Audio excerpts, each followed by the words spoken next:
If you've ever wanted to outsmart everyone in the room without saying a single word, welcome. Miyamoto Musashi is your spirit animal, or rather, your sword-wielding, unbathed, undefeated Japanese ghost mentor.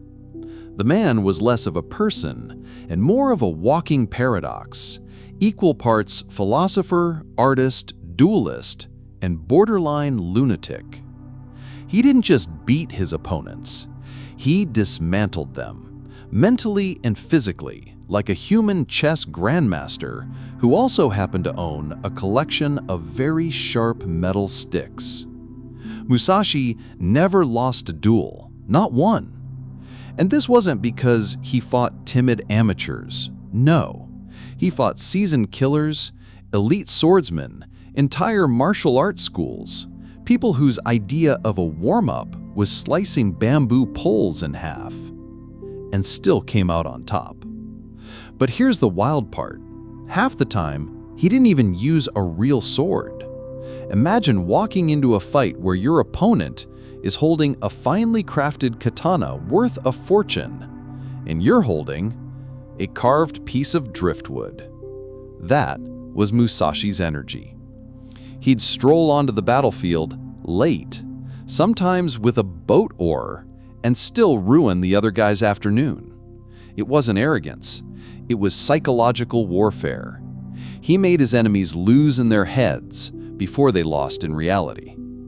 He made unpredictability his deadliest weapon, and that's exactly why his name is still whispered with awe centuries later. Now, before you think this is just another great man from history tribute, let me warn you, this isn't a history lesson. I'm not here to bore you with dusty timelines and the genealogy of his neighbors. This is an instruction manual, a survival kit, a blueprint for how you, yes, you, can outsmart, outlast, and outmaneuver your enemies, even if your deadliest enemy right now is the office printer that jams only when it senses you're in a hurry. Musashi's methods aren't just for sword fights. They're for arguments, job interviews, negotiations, relationships, and yes, even surviving awkward family dinners. You see, Musashi understood something most people never figure out. Strength is nothing without strategy. The strongest swordsman can still be brought down by the calm, patient one who knows when to strike. In Musashi's world, you didn't win by rushing in. You won by controlling the rhythm of the fight, by forcing your opponent to play your game, by becoming a riddle they could never solve. And in our modern world, those same principles can turn you into the kind of person people hesitate to underestimate. So whether you want to dominate your career, keep your rivals guessing, or simply avoid losing to that one overly competitive friend on game night, you're about to step into the mindset of a man who rewrote the rules of competition. Keep watching, because by the end of this, you won't just know how to outsmart everybody else. You'll know how to make them think it was their idea to lose. Miyamoto Musashi was born in 1584, a time when Japan was basically one giant Game of Thrones episode, minus the dragons, plus a lot more sharp metal. The country was fractured, warlords were fighting for control, and survival wasn't just about strength, it was about being clever enough to see tomorrow's sunrise. Into this chaos came Musashi, a boy who would grow up to become the most feared and respected swordsman Japan had ever seen. While most kids were figuring out how to skip chores or avoid eating vegetables, Musashi was learning how to read the rhythm of a fight and the mind of an opponent. By the age of 13, when the rest of us were still figuring out acne and whether our voice could crack any higher, he had already killed his first opponent in a duel. 13. That's not a childhood, that's a martial arts origin story. From that moment on, Musashi didn't just live, he wandered. He became what you might call a philosophical Rambo, drifting from place to place, with nothing but his weapons, his wits, and an unshakable focus on becoming untouchable. He wasn't loyal to any lord, any school, or any rigid style. He went where the challenges were, constantly looking for the next test, the next opponent who might actually stand a chance. Spoiler, no one ever did. His record is the stuff of legend. 61 official duels, 0 losses. That's not just impressive, that's borderline supernatural. He didn't fight timid amateurs or drunks looking for trouble. He fought the best swordsmen of his age, including masters from entire martial arts schools. Sometimes, he fought more than one at a time. He survived full-on battlefields, faced ambushes, and still had the mental bandwidth to write philosophical treatises that are studied to this day. Most warriors hope to leave behind a cool gravestone. Musashi left behind a playbook for victory. And here's the thing, Musashi wasn't just about brute force. He didn't win because he was physically faster or stronger than everyone else. Sure, he was skilled, but what made him terrifying was that he refused to fight on anyone else's terms. He'd arrive late to duels, sometimes hours late, making his opponent stew in fear and frustration. He'd show up with unconventional weapons like wooden swords or even a carved boat oar, just to throw the other person off balance before the fight even started. By the time the actual clash happened, the other guy's head was already a mess, and that's when Musashi would strike. If you want to picture Musashi in today's world, imagine him as your coworker at a tech startup. Monday morning, he strolls into the office wearing the same shirt from last week, looking like he just woke up on a park bench. By lunchtime, he's somehow beaten the entire marketing department in ping pong, rewritten the company brand strategy, closed the deal with a major client, and then just vanished. No one knows where he went. By Friday, he's off in the mountains, painting landscapes and writing poetry, while everyone else is still trying to figure out how he fixed the sales slump without even attending a meeting. That's Musashi energy. Always winning, always ahead, and never letting anyone know exactly how he did it. This combination of skill, strategy, and unpredictability is what made Musashi more than just a warrior. He became a symbol of mastery itself. People feared him, but they also studied him, hoping to capture even a fraction of what made him so untouchable. And yet, for all his success, Musashi didn't just want to win fights. He wanted to understand the essence of combat, the deeper truths about human behavior, and the universal laws of strategy that apply whether you're holding a sword, making a business deal, or navigating a heated argument. That's why his lessons still matter today, because at the core, Musashi wasn't just asking, "How do I beat this opponent?" He was asking, "How do I make sure no one can ever control me?" And that's the real reason we're still talking about him centuries later, because his way of thinking works in boardrooms, on battlefields, in relationships, and anywhere else life demands that you play smarter than the person across from you. Musashi's real weapon wasn't the sword. Sure, he could slice a man down before the poor soul knew the duel had started, but that was just the delivery system. The real blade was his mind. Swordplay was simply the medium. Strategy was the art. If most warriors were musicians, Musashi was the composer. He didn't just play the game, he wrote the sheet music everyone else ended up dancing to. One of his most famous tactics was unpredictability.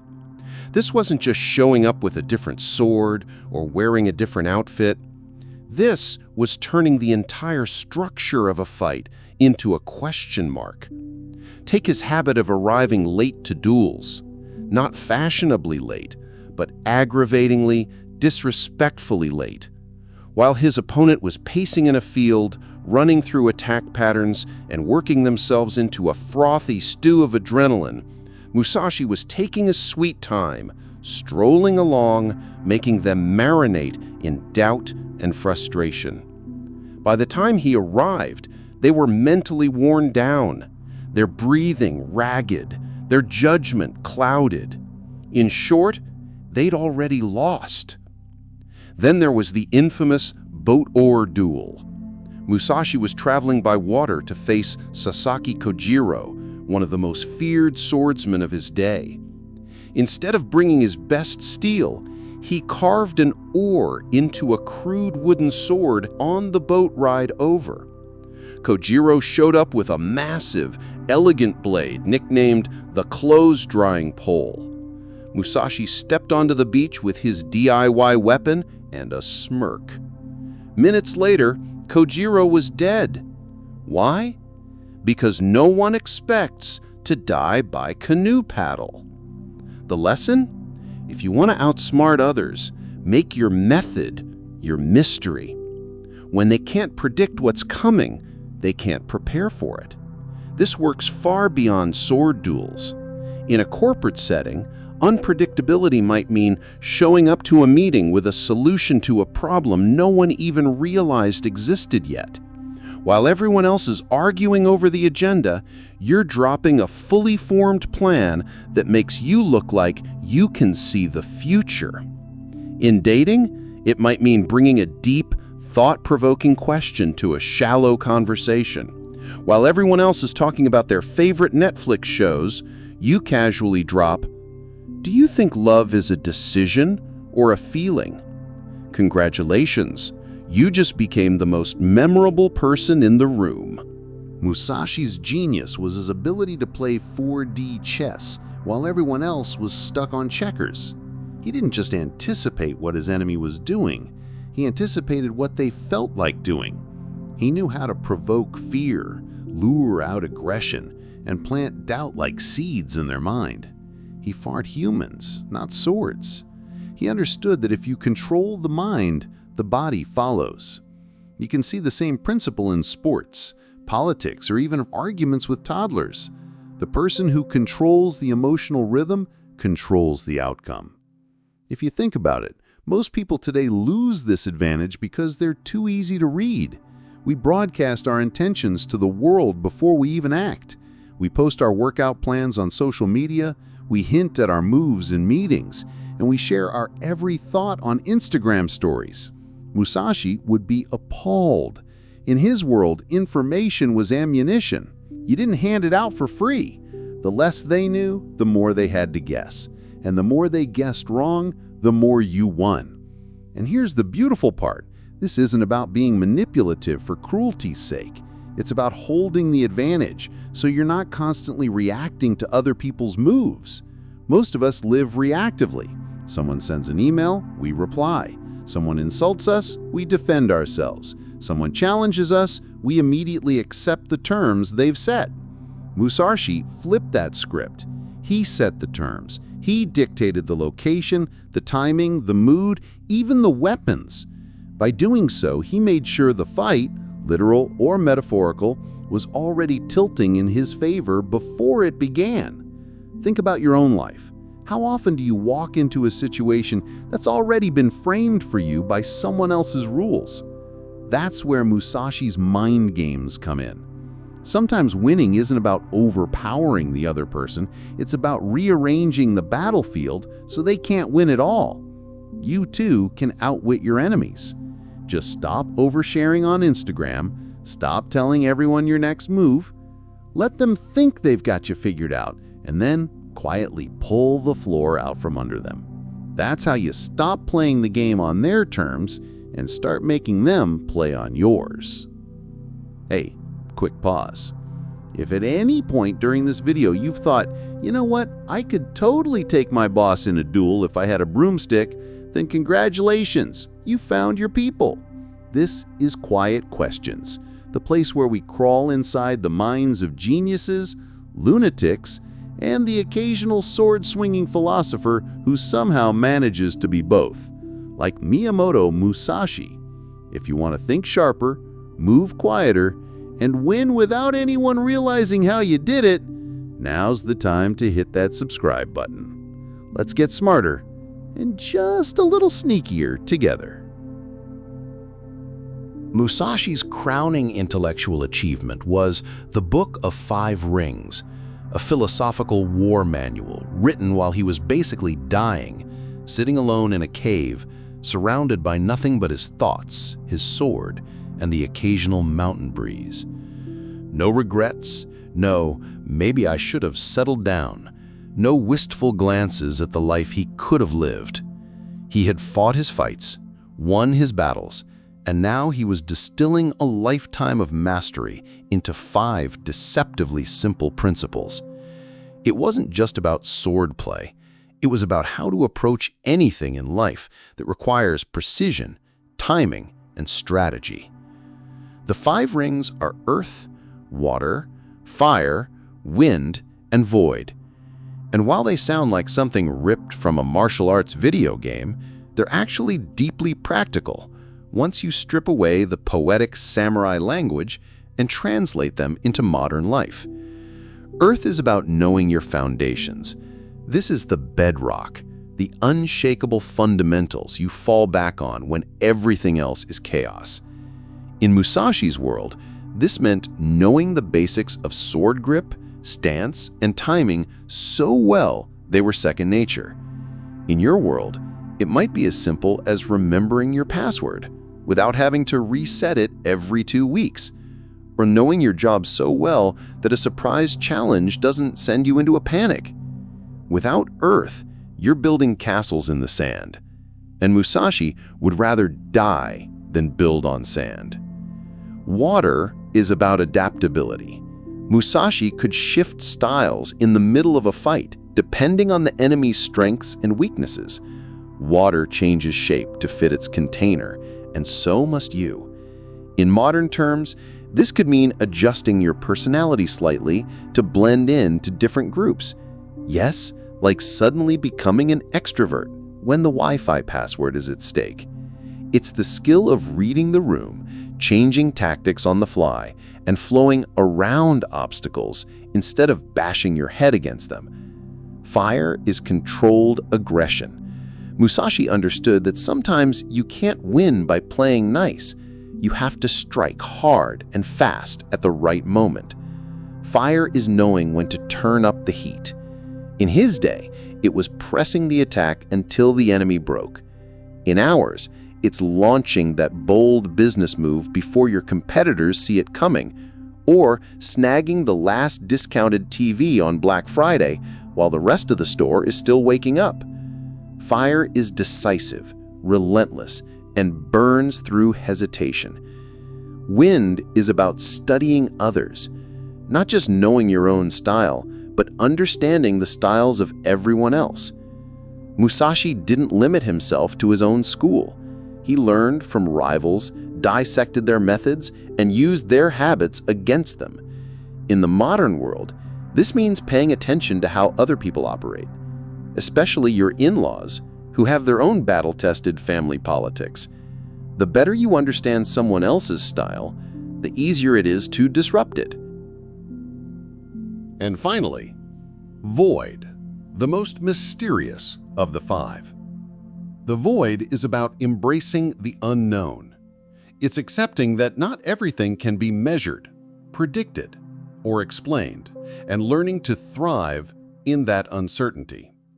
For Musashi, this was about transcending technique, becoming so fluid and intuitive that he could respond to anything without needing a plan. For us, it's adulthood in a nutshell. You have no idea what's going on half the time, but you learn to move forward anyway. The beauty of these rings is that they're not confined to battlefields. They apply everywhere: work, relationships, chess, and even arguments with toddlers. where the fire and void principles tend to collide spectacularly. Knowing your foundations, earth, keeps you steady. Adopting, water, keeps you relevant. Striking decisively, fire, keeps you ahead. Studying others, wind, keeps you informed. Embracing uncertainty, void, keeps you calm when everything goes sideways.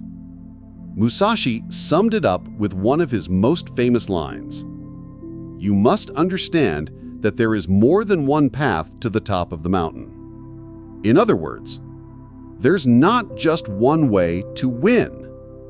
Yes, Karen, you don't have to email 17 people to schedule a meeting. Sometimes you just pick up the phone and call. Musashi's wisdom reminds us that the people who win aren't always the strongest, or even the smartest. They're the ones who can see more than one way forward and aren't afraid to take the less obvious path. Musashi's rules are basically the life hacks your productivity YouTuber wishes they thought of, only with more sword fights and fewer affiliate links. Rule 1. Do nothing that is of no use. Sounds simple until you realize how much of your day is filled with pointless stuff. Musashi would look at your 5-hour Netflix binge and say, "Why?" Not even angrily, just with the disappointment of a father who finds out you brought a wooden spoon to a sword fight. This isn't about living like a robot. It's about trimming the fat from your mental menu. Doom scrolling? Gone. Debating pineapple on pizza with strangers? Dead to you. Every moment either builds you or bleeds you. Musashi only chose the former. Rule 2. Be detached from desire. Might sound like he's telling you to live in a cave eating moss. And okay, he literally did that for a while. But here's the deeper point. When you're not a slave to wanting, you stop making stupid decisions just to scratch an itch. Musashi wasn't driven by craving approval, fancy weapons, or even comfort. He was the original minimalist. Not the Instagram kind with aesthetic coffee tables, but the kind who could carry his entire life in one hand while dismantling yours with the other. You don't have to sell everything and vanish into the woods, but detaching from the need to always win, impress, or be right, that's lethal power. Rule 3 is the emotional gut punch. Never let yourself be saddened by a separation. That's Musashi saying, ghost 'em, but spiritually. People will leave, opportunities will evaporate, doors will slam shut. Musashi's answer? Accept it, adapt, advance. He never fought yesterday's battles. When something or someone exits, you don't chase, you sharpen. Pain becomes a stepping stone, not a prison. This isn't about being cold, it's about valuing your forward momentum over your backward longing. Rule 4, respect Buddha and the gods but don't rely on them, is a masterclass in spiritual independence. Musashi believed in reverence, but he also believed in doing the work yourself. He wasn't waiting for divine lightning to strike his enemies, he was too busy perfecting his strike. Pray? Yes. Hope? Yes. But also prepare like the heavens won't lift a finger for you. Musashi understood that discipline is a more reliable ally than luck. And finally, the knockout truth bomb. You can only fight the way you practice. No sugarcoating, no magic shortcuts. You don't rise to the occasion, you fall to the level of your preparation. Every duel Musashi won was built on thousands of invisible hours swinging a sword when no one was watching. If your practice is half-baked, your performance will be too. Stop winging it. Start training like the moment of truth is tomorrow morning. Because one day, it will be. Still here? Good. That means you've got the patience of a monk and the curiosity of a cat that survived more than 9 lives. Which also means you're exactly the kind of person we want sticking around. At Quiet Questions, we don't just skim the surface. We dive into the hidden chambers of history's greatest minds and fish out the strategies, philosophies, and sneaky little truths that could give you an unfair edge in life. So go ahead, hit that subscribe button. Not for me, for you. Because if you don't, Musashi might just show up in your dreams, sword in hand, asking why you hesitated. Modern life may not require you to duel in the streets at dawn, but Musashi's principles still cut through the noise like a katana through soft tofu. Take dating, for example. Everyone's out here swiping right and recycling the same, "Hey, how's your week?" messages. Musashi would scoff. He'd say, be unpredictable. Don't just invite someone over for Netflix and chill. Netflix and quote Musashi. Imagine looking across the table and saying, you must understand that there is more than one path to the top of the mountain. They'll either think you're deep or dangerous. Both work. In the workplace, Musashi's obsession with mastering his sword translates perfectly to whatever your weapon is.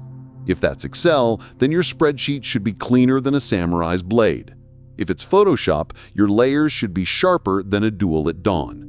He didn't believe in being kinda good at something. He believed in becoming so good people hesitate before challenging you, whether that's in combat or PowerPoint presentations. For mental health, Musashi's void is pure gold. The void is about embracing the unknown, being at peace with uncertainty, and not clinging too tightly to outcomes. Feel everything, but attached to nothing. That awkward text you sent? Let it go. That promotion you didn't get? Let it go. That person who ghosted you? Definitely let them go. Musashi would remind you that holding on too tightly only weakens your stance. When it comes to conflict, Musashi wouldn't waste time reacting emotionally. He'd anticipate.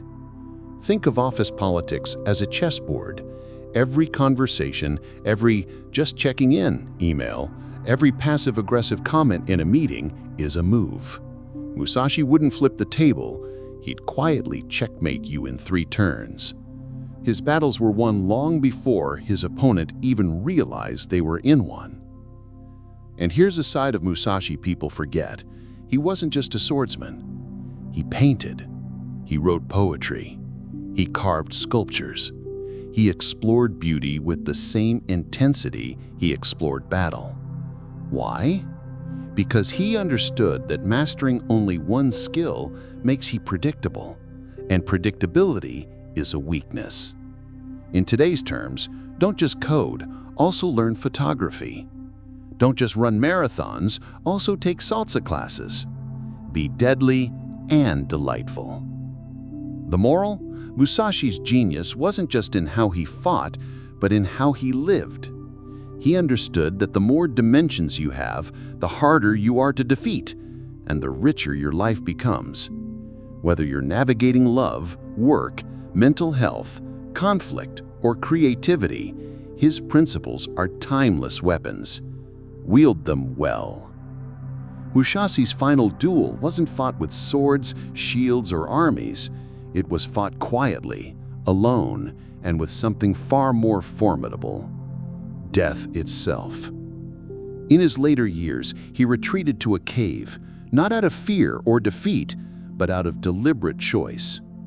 There, away from the chaos of battlefields and rival schools, he wrote the Dokoko-do, or The Way of Walking Alone, 21 rules to live by, distilled from a lifetime of mastery, struggle, and self-discipline.